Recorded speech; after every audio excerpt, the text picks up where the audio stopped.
É a metafísica mais elevada de Santo Tomás, é justamente a metafísica referida a essa categoria de entes que são os anjos. São aquelas realidades separadas da matéria. A pergunta principal aqui é a seguinte: haverá nesta ordem do ser algum tipo de realidade que seja totalmente separada da matéria? Essa é a pergunta que Santo Tomás se faz. Mas como o tema não é este, vou só dar como pressuposta a seguinte premissa: o anjo tem a inteligência perfeita, perfeitíssima, todos eles, desde Lúcifer e todos os demônios até São Miguel Arcanjo e todos os arcanjos, querubins, serafins. O anjo, com o pecado, não perdeu a sua excelência ontológica. Ao passo que nós tivemos um déficit na natureza muito grave com o pecado original, mas o anjo não, ele continua sabendo todas as coisas que ele sempre soube desde que foi criado. Mas aí alguém poderia fazer a seguinte objeção, porque Lúcifer pecou, foi o primeiro a pecar e levou consigo toda uma sorte de anjo. Se a inteligência dele era perfeita, como é que ele poderia supor que poderia ser igual a Deus? Se ele já tinha consciência perfeita de todas as coisas no plano natural e sabia que Deus estava no plano supranatural, ou seja, sobrenatural, como teria sido possível que ele pecasse querendo ser como Deus? Essa é uma pergunta que Santo Tomás se faz, tanto no De Malo como no livro das Sentenças. Como foi possível pecar se não havia ignorância no anjo com relação a um erro que pudesse cometer no plano natural? Nós podemos cometer erros.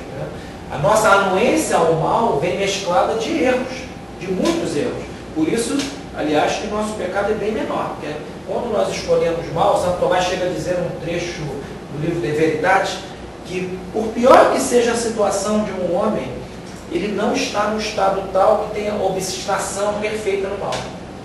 Sempre há uma região que ele ainda tem em si suas apetências naturais, ele quer o bem, ao contrário dos demônios, que seria um dogma da igreja. E depois nós vamos ver aqui por que será que esse pecado angélico foi tão grave e irremissível. O pecado de Lúcifer é para a igreja do pecado de soberba absoluta. E a soberba, meus amigos, segundo Santo Tomás de Aquino, é o pecado supracapital, é a fonte de todos os demais pecados. Existem os 7 pecados capitais, do latim cap, de cabeça, eles acarretam outros pecados, mas tem como fonte principal a soberba. Ela é a raiz, é aquele ato de querer parecer ou ser mais excelente do que todos os demais. É o pecado diabólico por excelência. Ele gera a inveja, que é outro pecado espiritual gravíssimo, está conectado direto. Muitos pecados têm conexão com o corpo, a luxúria, a gula, a avareza de alguma maneira. Agora, aos pecados mais espirituais que estão mais próximos da soberba. O orgulho, a inveja tem filhas tremendas. Você vai entrando nesse ciclo e não consegue sair. Vai se fechando para os bens espirituais mais elementares. A chamada assídia, como os medievais nomearam esse pecado de ódio à própria excelência. O invejoso tem ódio à excelência dos outros, certo? É aquela atitude do não sei, não quero saber e tenho raiva de quem sabe. Olha, eu fui feito para coisas maravilhosas, mas não vou fazer. Eu preciso fazer isso, mas não quero. Eu tenho deveres, não vou fazer. E aquilo traz uma certa preguiça mental, uma letargia, aquele estado de moleza mental que é típico do homem ascético, que é aquele cara que ele não consegue ver, primeiro, quão bela é a vida, que bens maravilhosos ele traz em sua própria alma, em sua vida, em seu corpo, em tudo mais. Ele vive nesse estado de depressão psicológica profunda. Então, Lúcifer entendia todas as coisas e de todos os anjos, pelo que nós sabemos, eram mais excelentes, num certo sentido. Como é que foi possível ele pecar? Ele não podia errar, diz Santo Tomás. Bom, Deus não só é o próprio ser, como participa o ser ausente, não só o próprio ser intensivamente, como ele participa algo de si ausente extensivamente. Há um conjunto de entes no universo que são mais ou menos mensuráveis, ainda mesmo no plano material. Podemos imaginar, o universo tem inumeráveis entes. Deus não pode, ele é inerrante, mas o anjo também é Eu disse aqui ainda agora que ele entende todas as coisas no plano natural. Né? Um só anjo, até o anjo da guarda, segundo Santo Tomás, tem mais ciência do que todas as humanidades, todos os homens de todos os tempos reunidos. Né? Ele tem essa ciência perfeita. Mas tem algo que um anjo não sabe, há nele uma ignorância metafísica. Né? Santo Tomás começa a estudar este problema e consegue descobrir que Lúcifer, e naqueles anjos que erraram, embora ele não tivesse ignorância nenhuma no plano natural, ele tinha uma ignorância de cunho metafísico. Porque, ao contrário de Deus, a inteligência dele não é simultânea. Deus, num só ato, entende tudo o que é, que foi, que era, que será e que seria.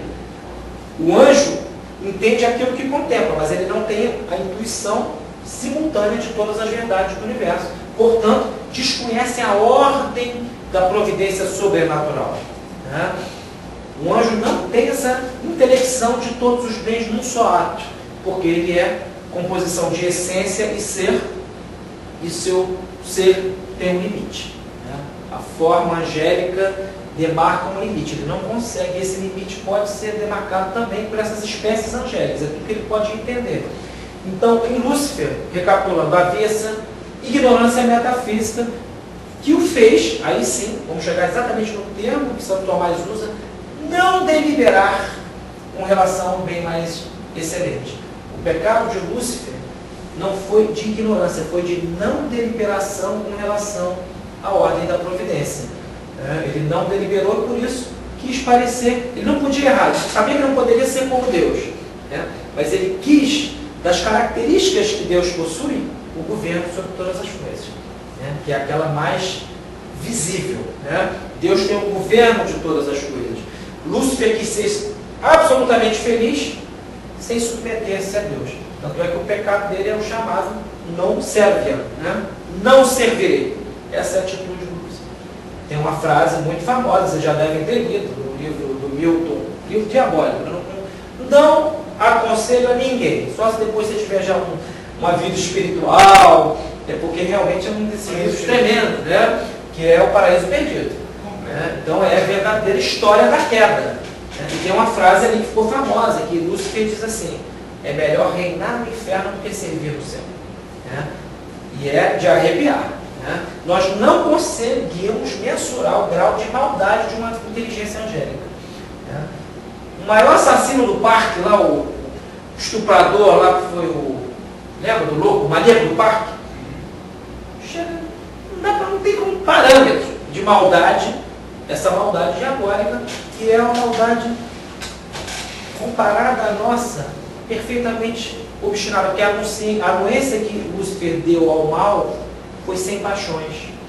Nós, quando anuímos ao mal, o sujeito desejou a mulher do vizinho, por exemplo, vou dar um exemplo bem prosaico que isso ajuda a materializar. O sujeito desejou o dinheiro do outro, nós de alguma maneira temos nesses desejos a contaminação de várias paixões, tanto do apetite compulsivo como do apetite irascível. Nós não temos uma ação desapaixonada, porque para isso nós não teríamos que ter corpo, que a paixão é o movimento do apetite sensitivo pela imaginação de um bem ou de um mal. O anjo não tem esse movimento, porque esse movimento radica no corpo. Então, a maldade luciferina é aquela, o não perfeito à graça. Mas ele proveio, de alguma maneira, dessa ignorância metafísica, segundo Santo Tomás. O anjo ele não tem essa intelecção simultânea de todos os bens do universo. E isso, de alguma maneira, fez com que a sua vontade, já corrompida pelo mal, unisse de uma maneira perfeita a ele. Senão, se não tivesse nenhum grau de... Se o anjo tivesse a intelecção perfeita de todas as coisas, inclusive a visão beatífica em grau máximo, ele não poderia pecar. Ele não tinha essa visão. A posse intelectual de Deus no céu, ou seja, dos bem-aventurados, que é a mesma situação dos anjos e Maria, impede o mal em todas as suas gradações.